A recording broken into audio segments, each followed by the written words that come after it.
ṣé gbogbo yín ti gbọ́ tẹ́ bá ti ń jí láàárọ̀ lọ́sàn lálẹ́ ẹ bọ́ sí wòwò kọjú sórígun mẹ́rẹ̀ẹ̀rin àgbáyé ìmọ̀ oríta mẹ́ta kì í jọ gbogbo ẹni tó bá sọ pé ó fẹ́ fa ìdíwọ́ ìdènà fún justice èpè ayérayé ni kẹ́ máa gbé wọn ṣẹ́ àbí nǹkan tí mo sọ yé yín èpè ayérayé mo sọ fún yín pé many of àwọn tó bẹ̀rẹ̀ justice for Mohbad many of them they have a reason they were financed to come into justice to scatter that justice ṣùgbọ́n lọ́wọ́ ò gbà fún wọn no make it make sense ìgbà tẹ́ sọ pé ìwà justice tẹ́ wá lọ stop wá tẹ́ wá lọ competition pé kó stop because dandan ẹ fẹ́ gbé lọ́yà tí yín wá lọ́yà omi ní kun tẹ́ fẹ́ gbọ́ tẹ́ pé gbogbo ìwé tó kà ikùn ló kà sí kí ló dé tẹ́ lọ pàkọ́ bí ọmọ yín kẹgbà kó bá yín dájọ́ àkọ́bí ọmọ yín ṣé dandan ni ẹ sọ fún mi mo ní mo fẹ́ join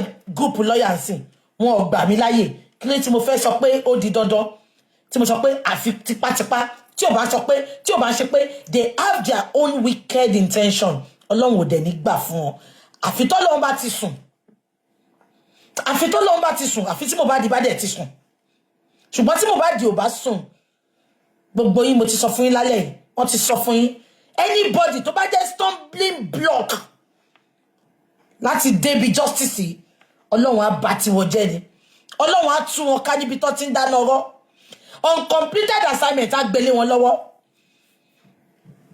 ìtọ́rọ ọmọ ọlọ́mọ ló kú kò dẹ̀ sẹ́ni tó gbàdúrà àfẹ́ tó bá gbàdúrà pé kóun ṣàṣedànù láyé ló máa ní justice ibi tá a bá dé tá ti ń lọ sí 1.5 months ló máa lóun fẹ́ túká ṣùgbọ́n tí ò bá ti jẹ́ bẹ́ẹ̀ àwa ní ṣe dé 12th month káwa ní no grief for anybody láwà sẹ́ bàbá Mohbad ta tán sẹ́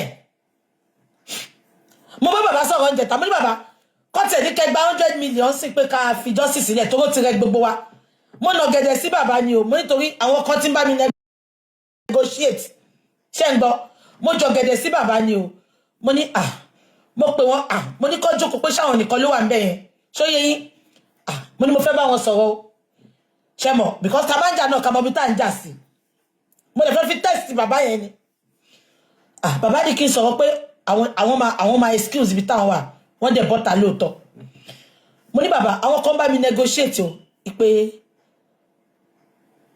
wọ́n fẹ́ fún yín 100 million ṣé ń gbọ́ mi o bàbá yẹn wá jẹ́ new justice ọlọ́run á dẹ̀ fún rí ìjẹta yẹn mo gbàdúrà pé ọlọ́run á fún bàbá yìí rí mo ní bàbá ọ̀rọ̀ tí mo fẹ́ bá yín sọ yìí láàrin èmi àti yín ni o kò sẹ́ni kankan tó máa gbọ́ bàbá ṣẹ̀ṣẹ̀ máa gbọ́ ń ṣe tó bá wo fídíò mi mo ní láàrin èmi àti yín ni o ẹ má sọ fún bọ̀dámù ìwà ẹ má sọ fáwọn gùrẹ́sì o mo ní láàrin èmi àti yín ni èmi dẹ̀ fẹ́ fi test bàbá ni ó ní bàbá ṣẹ́rí bí ṣe wà yìí mo ní bàbá ṣẹ́rí bí ṣe wà yìí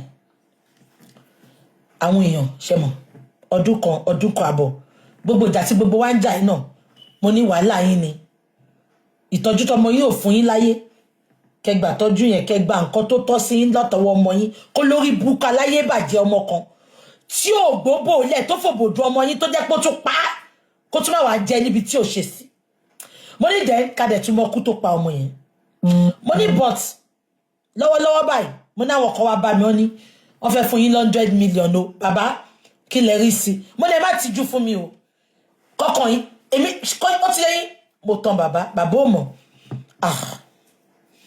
bàbá ní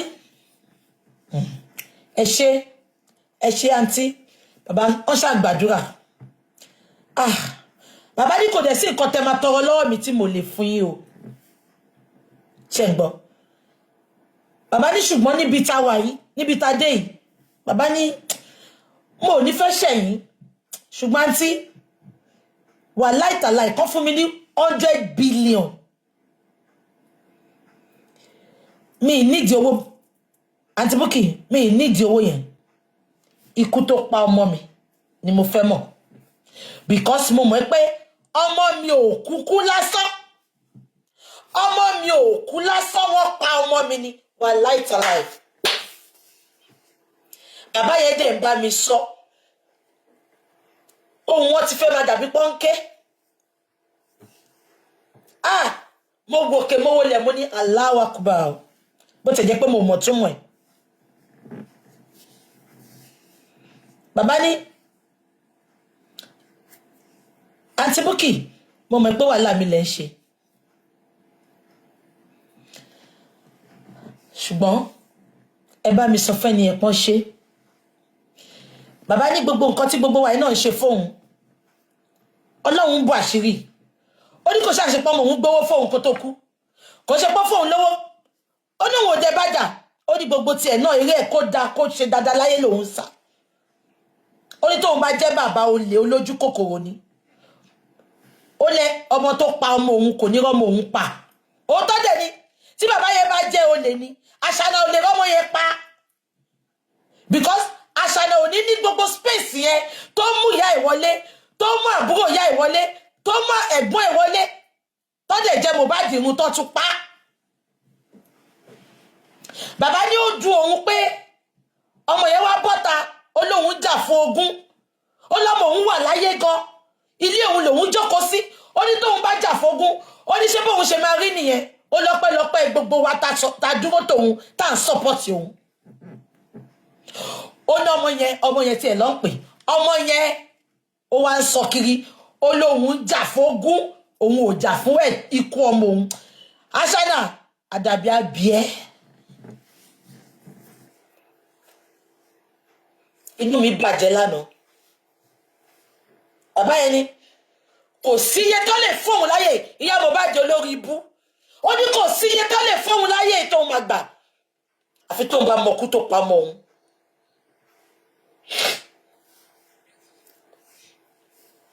Ìyá Mohbad ó wá fún wọn ní jòsí sí ẹ̀dà, òtún léyàn gidi fún ẹ mọ́tò, King White fún ẹ mọ́tò.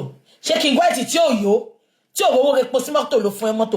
No, make it make sense. What is that car for?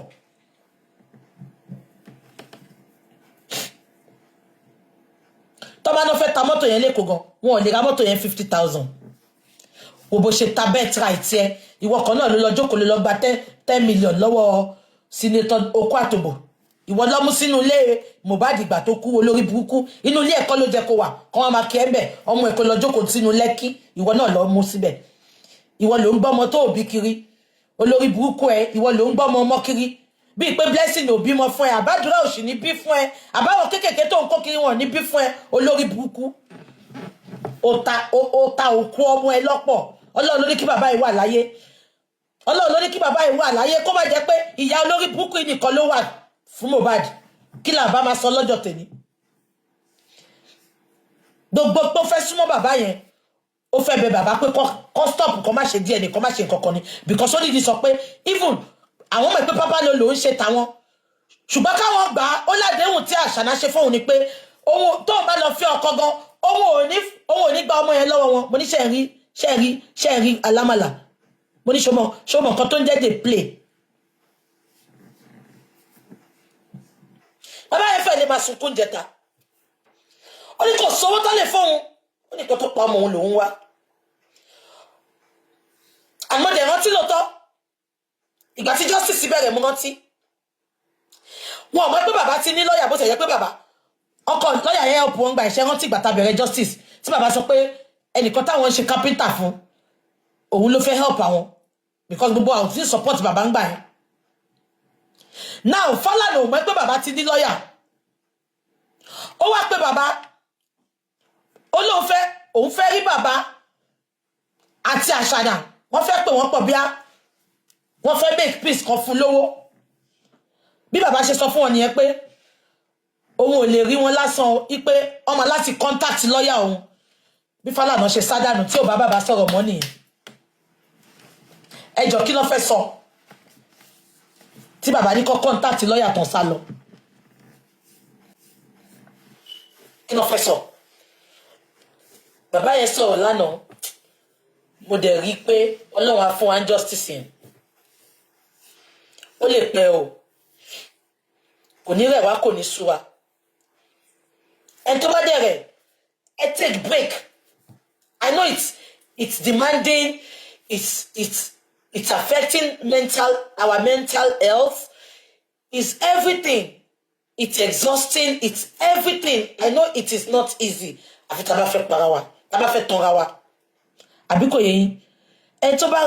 Go on holiday, you take a break from social media, you know. Negative comments here, Shamari Justice, I don't like it. And I don't like people coming to talk about it. Shamari Justice, I am always a positive.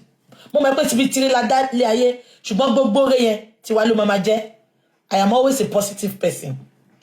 What is happening to him now is a face. To them alone. But I need justice here. I just can't gloss in my voice to fellow. So Mokola is really for you. But test online, but he passed that test. Take me back to 100%. That man is really for justice. He only one pussy bese. Only one more ya pa ohun. Abado fe ohun lo kaka ko ma gba justice only one more ya pa ohun náà. So Ashana lọ sọ fún lórí burúkú bàbá ọmọ ẹ kó múra sí. Yorùbá Gbayì TV ẹ máa share ẹ kẹ́dẹ̀ máa subscribe síbẹ̀ tóró gbayì púpọ̀.